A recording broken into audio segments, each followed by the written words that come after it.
अगर मैं आपसे कहूं कि इन दिनों राजनीति में बीजेपी कांग्रेस की मदद कर रही है और कांग्रेस बीजेपी की, तो आप शायद अपना माथा पकड़ लेंगे। आपको ये बात सोचकर ही चक्कर आने लगेंगे, क्योंकि ऐसा कैसे हो सकता है कि एक दूसरे की धुर विरोधी ये पार्टियां एक दूसरे की ही मदद करने लग जाए। तो इसे समझने के लिए आपको हाल ही की घटनाओं को समझना होगा, क्योंकि ये कहानी धुरंधर की स्क्रिप्ट से भी ज्यादा ट्विस्ट एंड टर्न्स वाली है। ईरान अमेरिका के युद्ध से ज्यादा मोड़ है इसमें, और यूएफओ फाइल से भी ज्यादा राज छिपे हैं इस पूरी कहानी में। नमस्कार, मैं हूं मेघा प्रसाद और आप देख रहे हैं एबीपी लाइव। पश्चिम बंगाल में चुनाव के नतीजे आए 1 महीने भी नहीं बीता था कि भारतीय राजनीति में वो सब होने लगा जिसकी किसी ने कल्पना भी नहीं की थी। टीएमसी में ऐसी बगावत शुरू हो गई कि जो नेता ममता बनर्जी का साथ निभाने की कस्में खाते थे, उन्होंने बगावत कर दी। पहले बंगाल में टीएमसी के 80 में से 58 विधायकों ने अलग गुट बना लिया और फिर सांसदों के बीच भी बगावत की खबरें आने लगी। राज्यसभा में टीएमसी की 12 में से 3 सांसद इस्तीफा दे चुके हैं। लोकसभा में 28 में से 20 सांसद के भी बगावत की खबर है।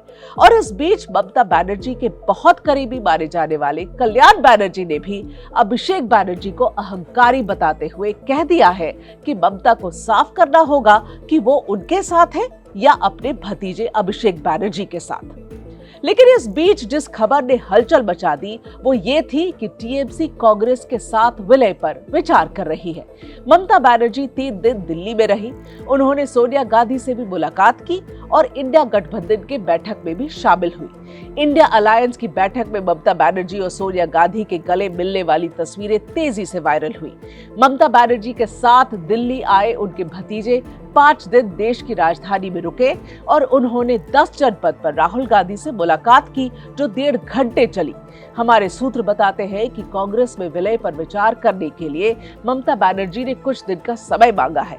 इस बीच टीएमसी सांसद सौगता राय ने कहा कि टीएमसी और कांग्रेस का साथ मिलकर काम करना जरूरी है। अब गठबंधन होगा या विलय होगा, ये आगे देखा जाएगा। ये सही है कि ममता बनर्जी के साथ भी सोनिया जी का एक तो लंबा मीटिंग हुआ, और ये भी साफ है कि राहुल गांधी के साथ अभिषेक बनर्जी को लंबा मीटिंग हुआ, लेकिन उसका नतीजा क्या निकला हमें बताया नहीं गया। कांग्रेस के साथ एक साथ काम करना जरूरी है, इतना मैं बोल सकता हूँ। वो मर्ज होगा कि अलायंस होगा, ये बाद में देखा जाएगा। लेकिन हैरानी की बात यह है कि यही ममता बनर्जी जो राहुल गांधी को इमैच्योर बताकर इंडिया ब्लॉक का नेतृत्व करने की मांग कर चुकी हैं, वही ममता बनर्जी आज अपने भतीजे और पार्टी के अस्तित्व को बचाने के लिए कांग्रेस में विलय पर विचार कर रही हैं। टीएमसी का जन्म 1 जनवरी 1998 को कांग्रेस से अलग होकर हुआ था और आज लोकसभा में 28 सांसदों वाली ये पार्टी 28 साल बाद एक बार फिर से कांग्रेस में विलय पर विचार कर रही है। और विलय का ये प्रयास उस प्रलय के बाद शुरू हुआ जिसकी कल्पना ममता बनर्जी ने आज से शायद महीने भर पहले की भी नहीं थी।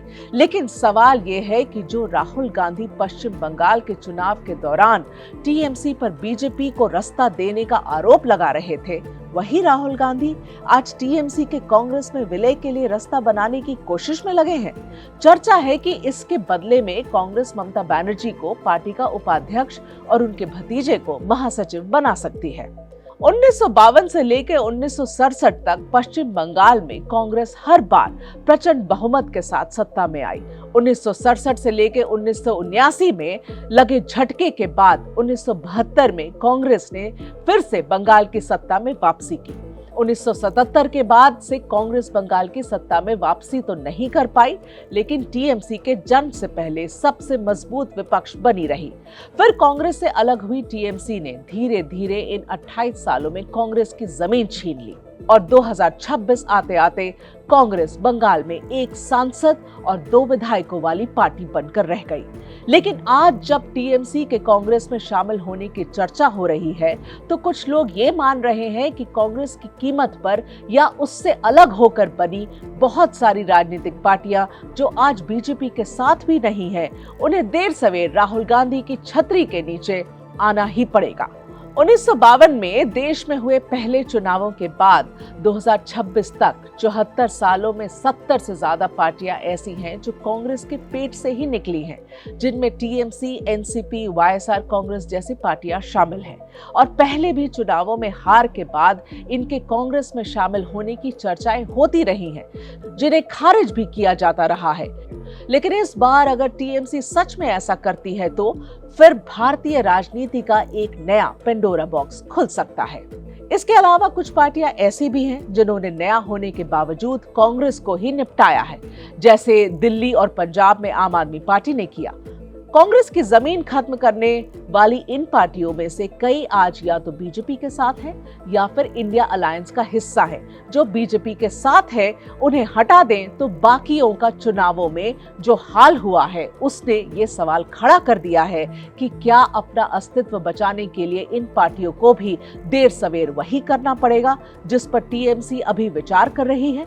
बहुत सारे लोगों को लगता है कि कांग्रेस नेता दिन रात ये दुआ करते होंगे कि जो पार्टियां इंडिया अलायंस में है और जो बीजेपी के साथ सीधे मुकाबले में है वो जीत जाए, बीजेपी हार जाए।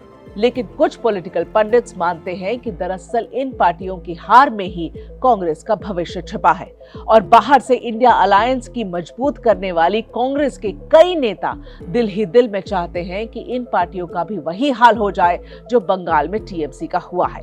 इसलिए जो बात मैंने शुरू में कही कि कांग्रेस बीजेपी की और बीजेपी कांग्रेस की मदद करने में लगी है, उसे फिर से दोहराती हूं। ऐसा इसलिए क्योंकि जहां कांग्रेस कमजोर है और जहां क्षेत्रीय पार्टियां मजबूत हैं, वहां बीजेपी की जीत से ही कांग्रेस को फायदा पहुंचता है, क्योंकि इससे भविष्य में कांग्रेस उन पार्टियों को ठीक वैसे ही विलय का निमंत्रण दे सकती है जैसे टीएमसी को दिए जाने की चर्चा है। और जैसे जैसे बीजेपी विरोधी क्षेत्रीय पार्टियों का वर्चस्व कमजोर होता है और मुकाबला सीधा बीजेपी वर्सेस कांग्रेस रह जाता है, तो बीजेपी को इससे बहुत बड़ा फायदा होता है और वो ये है कि सीधे मुकाबले में कांग्रेस के खिलाफ बीजेपी का स्ट्राइक रेट 90% से ज्यादा है, जबकि बीजेपी जब क्षेत्रीय पार्टियों से टकराती है तो कभी कभार फंस भी जाती है। खराब स्ट्राइक रेट के बावजूद कांग्रेस भी चाहती है कि उसका सीधा मुकाबला बीजेपी से ही हो और मुख्य विपक्षी दल के तौर पर उसका अस्तित्व बना रहे। लेकिन प्रलय के बाद विलय की कोशिशों की अभी ये सिर्फ अटकलें हैं, क्योंकि विलय से पहले ममता के सामने चुनौती टूटती हुई पार्टी को बचाने की है।